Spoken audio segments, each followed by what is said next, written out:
initialize it with new value, and it will be, we'll have a constructor function calculator, and just before each test, create a new calculator object. And now I want to give some expectation that it should have a 0 in accumulator. So I expect something to be equal to some other value. And now I'm also thinking in my design mode, what API I would like to have this calculator. Well, let's implement in the simplest way that I have just some property, accumulator on this calculator object. Accumulator. And it should have a 0 as expected value when I initialize new one. So when I save it, so the best TDD environment is that you have already your tests running all the time. Whenever you change any test code or implementation code, then it automatically runs all the tests. And so this test is running, and I have an error that calculator is not defined. So I can switch to implementation, and let's create a new constructor function, and this initial implementation will be quite simple. I just assign calculator property to 0. I have passing tests. Yeah, so my first TDD step is done. Failing test implementation. So now I start to write the next test, like it should set accumulator value. So I want to simulate now that if I enter some number, so then it appears here in a calculator accumulator. Now again, I'm thinking about in my design mode what I would like to have this API to look like, and no, okay, I don't want to maybe directly set this property. I want maybe to create some methods so that I can do some other things as well. So let's create method set accumulator, and now I expect that after that its value will be 42 as well. So now I have again failing test. I don't have this set accumulator function, so now I can implement that for this. I'll create a prototype for this constructor function with this. Which I should get some value, and then set this value.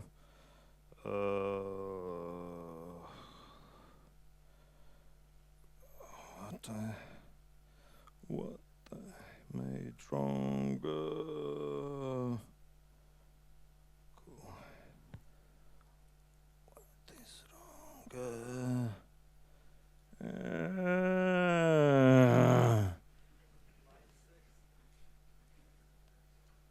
Sorry. Yes, thank you. Yeah. So I fixed the issue, and then it's working again. So now I'd like so to continue that. Okay, I want to implement that I can enter some new values in stack. So I can press enter and get more values in the stack. And again, I'm switching to my design mode. It should enter several values in a stack. And let's expect that, okay, I entered some initial value, and now okay, let's create, okay, I'm here pressing enter when I have created this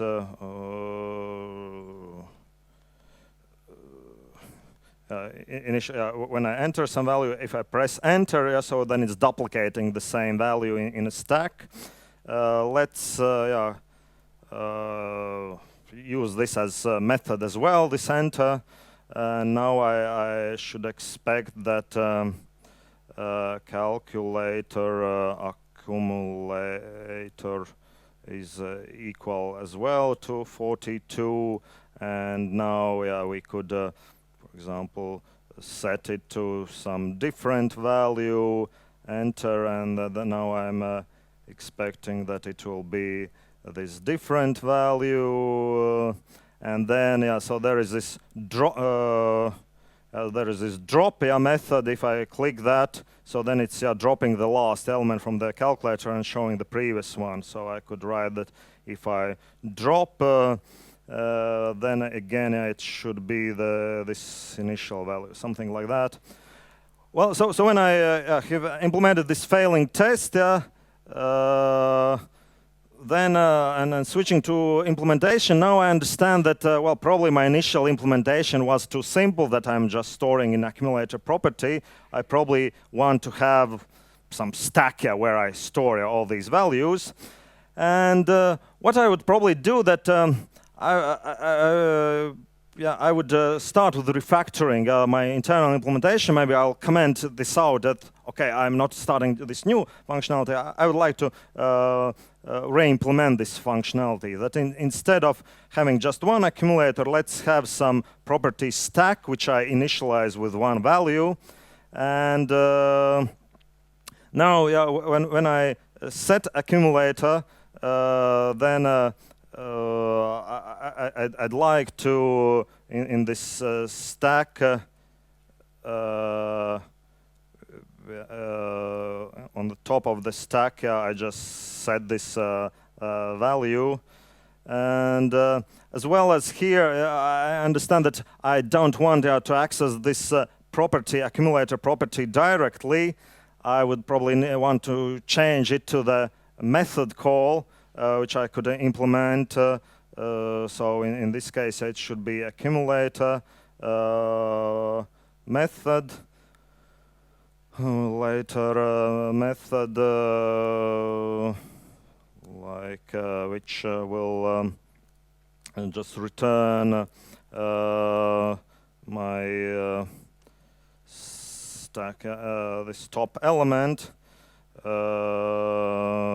It's still not working. So the one failure, so expected, so stack accumulator should be, okay, so here I need to change this as well. So I have done a redesign, refactoring of this initial implementation. And as well as probably here I thought that maybe I want to make it, this API, a little bit better, that I want to change it not to have separate set accumulator method. I want to do it in just one method, accumulator. If I pass value, then I set the value to this accumulator. If I call it without arguments, it will return my current value. So now I have again a failing test for that, and I can replace the implementation of that. That if, for example, type of value is if type of value is equal to undefined, then I return this value. Otherwise, I set this value. So it's so I don't need this implementation anymore. And so I would.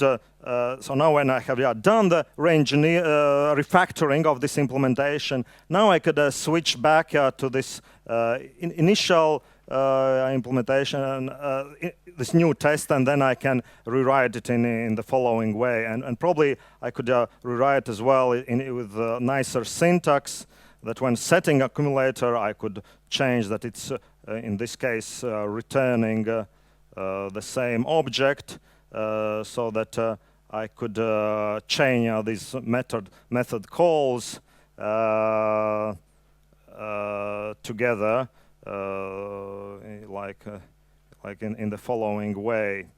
So now when I'm writing my tests, and when I see that in my tests didn't look quite nice, so I can think more about the design of it, so how to make it better, and refactor my tests as well.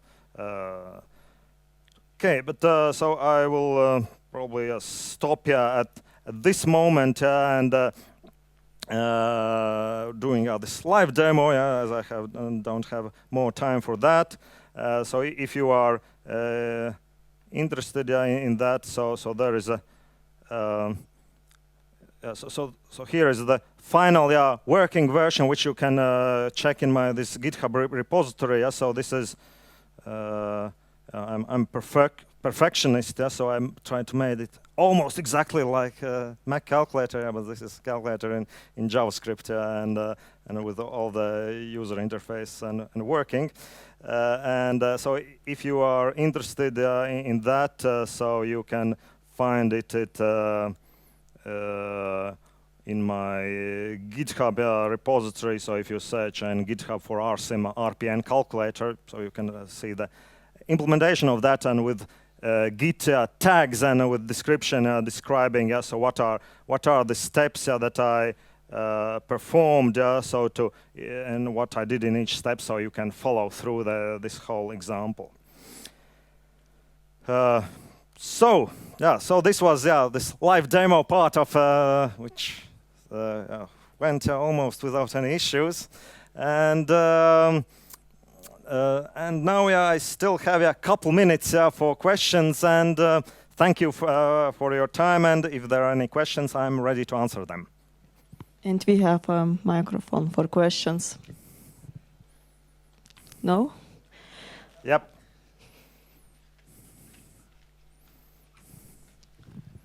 What tool did you use to draw those incredible diagrams? I used the very ancient tool called Finger, and so actually I draw them on iPad with fingers, and so it was a fun activity that always sometimes initially when I did this presentation in one Latvian Agile conference, I made the constraint. So let's try to do the whole presentation on iPad. So I just draw everything on iPad and present it from iPad. But then I didn't do live demo. It would be harder from iPad. Okay, thanks you. And not only keynote speakers getting gifts, we have one from you. Okay, thank you. Okay. Thank you. So if you have still any questions, please catch me in the break. So. Yeah. And in 5 minutes, we will have Osvaldas presentation.